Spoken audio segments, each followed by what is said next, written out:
are an accident waiting to happen. Stephen A, hush your mouth, talking all that noise. You can hate all you want, but we still them boys. Dirty, dirty D, Texas where we stay at. Be inside in order till you know that's where we play at.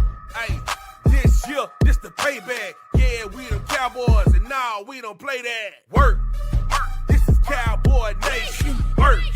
Welcome to Cowboy Nation. Work. Y'all can keep on hate. Work. Cowboys Nation, Cowboys Nation, Cowboys Nation. How you like the hat? You like that? Yeah. Talking about being Cowboys around here. Today, we are going to be talking about what the defense needs to do against the New York Football Giants. We talked about offense in the last video. Some of y'all were kind of snippy about that one, but it's okay. I don't care. I'm just on here giving the information that I got. You know what I mean? I give the information that I got. I give it to you. You do with it what you please, okay? But today we are going to be talking about what the defense needs to do in order to get the win that we should get. I mean, it literally should be one of those blowouts from back in the day, but maybe not. I mean, again, I have to say that the Washington Commanders are supposed to be a good football team, and all the way into the fourth quarter, the New York Football Giants was in that game.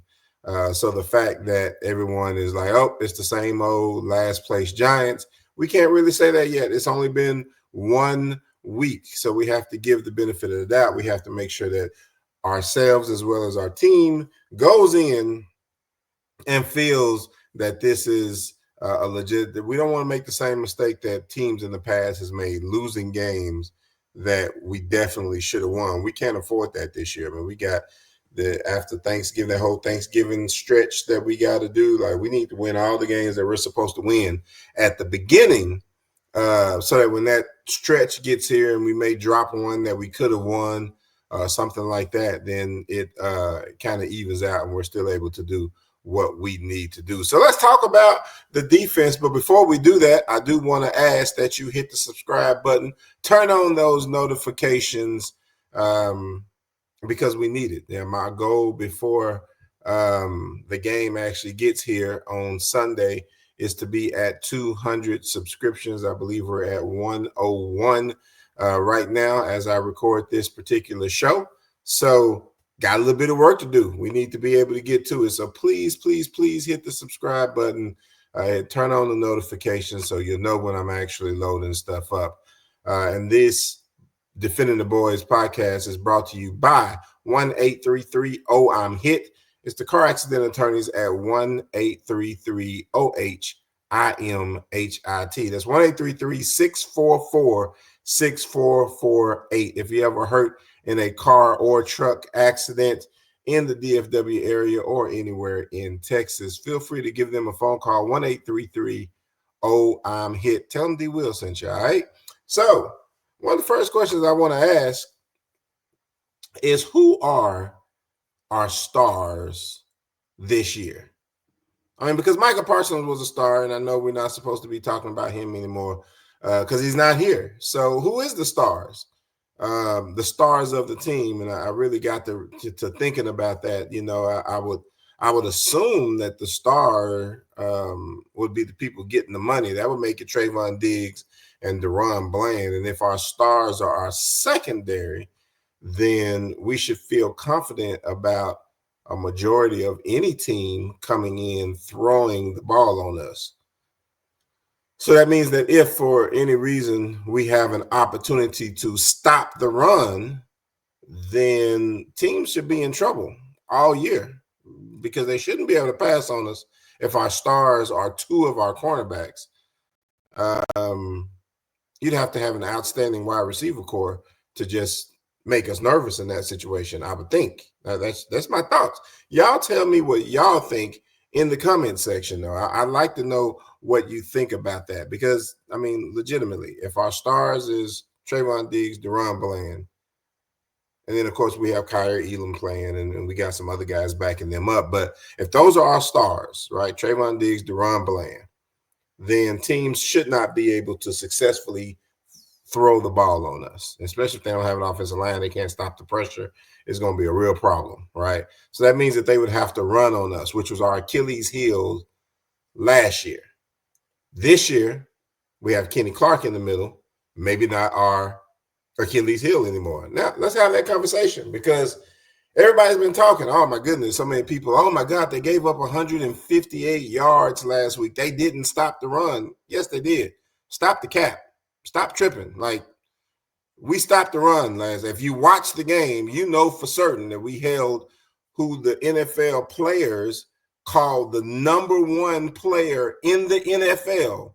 We held him to under 100 yards. That is stopping the run. Point blank period. I shouldn't have to say anything else, but I do because there are some idiots out there. So, hey, to you idiots, let's continue to talk about this situation. Even though we stopped what the players and the coaches call the best player in the NFL, even though we held him to 3 yards a carry, okay? You guys still want to say, oh, because total they got 158 yards. Those weren't run plays. Jalen Hurts got his 62 yards.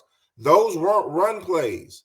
Those were passing plays where our stars, those two cornerbacks, had the wide receivers covered, and he had to take off running to avoid from getting sacked. That's not our run defense. That does show an inability to spy on a quarterback. That's a different issue, and we need to get to that, okay? Not saying the Cowboys don't have any issues. What I am saying is, yes, we stopped the run. Yes, we did. If you don't think we stopped the run, go buy a football 101 book. Okay, go. They got classes. I know for certain at TCU, they have a football 101 class. You might want to go take it. I don't know if any of the other universities have it. I know they had it at TCU. You should really take it because stopping the run means that when they hand the ball off to the running back, or if the quarterback is on a designed run, let's say it's an option or something like that, that's not the situation here. These runs that Jalen Hurts did last week were him backing up, not being able to find anybody open, and taking off. That's not really considered part of the run game. Yes, there's those run yards, and you can say all the little snippy, I ain't never played football things that you want to say. That's fine. I'm going to put you in that category. For the people who want to really talk football, however, I'm going to tell you that, yes, we did a good job stopping who could easily be the top running back, but definitely top 2 or 3 running backs. I can't think of 2 people better. You might say Derrick Henry. But other than that, Saquon Barkley is clearly one of the best running backs in the league, and we held him to 3.3 yards per carry. We did a decent job of stopping the run the last game, okay? So let's end that debate. I believe in this situation, we just outright have a better team. When it comes to our defense versus their offense, I don't even think they know who they want to be their starting quarterback. I don't. I think half the fan base will probably want the rookie in there, will probably want Dart in there. The other half is probably hoping that they can bring back old Super Bowl memories of where Russell Wilson was really doing some things.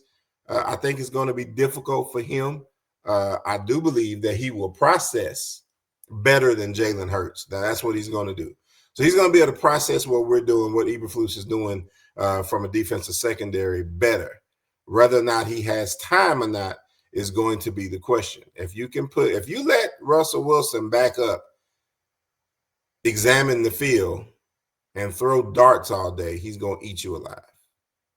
If we can get some rush on the defense, on the defensive line, getting his face, getting pressured, make him take off. Russell Wilson still had some wheels last week. I saw him take off a few times, having to make plays, but he is looking to run first. Not to run first, I'm sorry. He's looking to pass first, and I think that bodes well for the Dallas Cowboys, right? So we're in a situation where I don't think that their offensive line can get even a similar amount of push that the Philadelphia Eagles did. So our current defense should be able to stop their run. I didn't see anything that just said, oh, they have an explosive run game. I think our cornerbacks, if the stars of our team are our cornerbacks, I think they're going to be able to stop the wide receivers of the New York Giants. I think it's going to be really hard for the New York Football Giants to put up any points. I do. I'm talking about just any points, at all. Now, I'm not taking away totally from their talent, but their fan base is thoroughly depressed because they weren't able to score. Majority of the game, it was just not a lot going on positive for them. I don't expect the Dallas Cowboys defense to have a big drop from last week. I actually think that this is a game that we dominate. I think our offense is going to do what they need to do. I think our defense is going to do what they need to do as well. I think the biggest difference between when we were throwing 44-3, whatever the scores were back in the day, is that Eberflus isn't as big on splash play type of things. Yes, he wants to, talk about taking the ball away, and you can see the consistency of people trying to rip the ball out and different things like that. I think there's a possibility of getting a few fumbles in this game and different things like that, but I don't think that they're jumping passes, with the extra, Michael Parsons being able to get back there super fast. So now the quarterback's got to get rid of it. So the cornerbacks can start to jump passes. And, that's what leads to pick sixes rather, and big interceptions, record interceptions from Trayvon Diggs, record pick sixes from Deron Bland. Some of those continued blitzes and different things like that Quinn was doing back in the day. Eberflus isn't just huge on that. He did show last week that he's willing to put some pressure in, send an extra person, send 5 instead of 4, different things like that. And we'll see kind of how it moves forward, But I think just from a base defense standpoint, I don't think their offensive line can stop us. Even when rushing 4, I feel like we'll have a decent opportunity of getting back there this time. We couldn't do it last week, in my opinion, especially not in the first half. And I know, the stats are out there, and we got pressure. And as far as that stat is concerned, and I don't even remember the stat, just to be honest, but I think it basically said that we were in 4th place off of all teams with the amount of pressure that we actually got. And I really feel like that has a lot to do with who Jalen Hurts is, okay? Jalen Hurts is not a backup, beat you with his arm type of quarterback. Jalen Hurts beat the Dallas Cowboys. I'm not taking away the fact that his talent beat the Cowboys. I'm not taking that away. What I am saying is that he beat us with his legs, which is a talent, right? He didn't beat us with his arm. So if he backs up, doesn't see what he wants, and then takes off running, that's technically considered a pressure. But our defensive line was not getting through. Okay. So in my opinion, and again, that's a pure opinion. That is purely, I have no idea. I just know when I watched the game, I didn't see anything that was like, man, we really getting back there rushing the quarterback. I didn't feel like that, and I watched it again and I didn't see it. Then the second half, Eberflus started sending some blitzes, and we started to get the people that way. But as far as like 40+% being able to get to, I didn't see that many pass plays where we got there. But I did see Jalen Hurts running around a lot because he didn't get to see what he wanted to see in the secondary. So he decided to use his legs. And in that situation, it would have been considered, I'm assuming, a pressure at that point. And I don't think that really says the same thing as Donovan Ezeraku is really putting pressure on the quarterback. I don't think those two things correlate. I don't think they equal the same thing. That's my opinion. But then I also believe that the offensive line of the Giants is nowhere as good as the offensive line of the Eagles. So we should have a much better opportunity to get to the quarterback this week as far as pressures and things like that. Well, that's it for me. This has been Defending the Boys. I am D. Will. This is what our defense needs to do in order to get this blowout win. I'm trying to get 44-0 is what I want to get. Probably not that. So what's my score prediction? I don't know, 44-9. How about that? We'll go 44-9. This is what our defense needs to do for us to get that blowout win. All right? That's all I got for you. I'm out.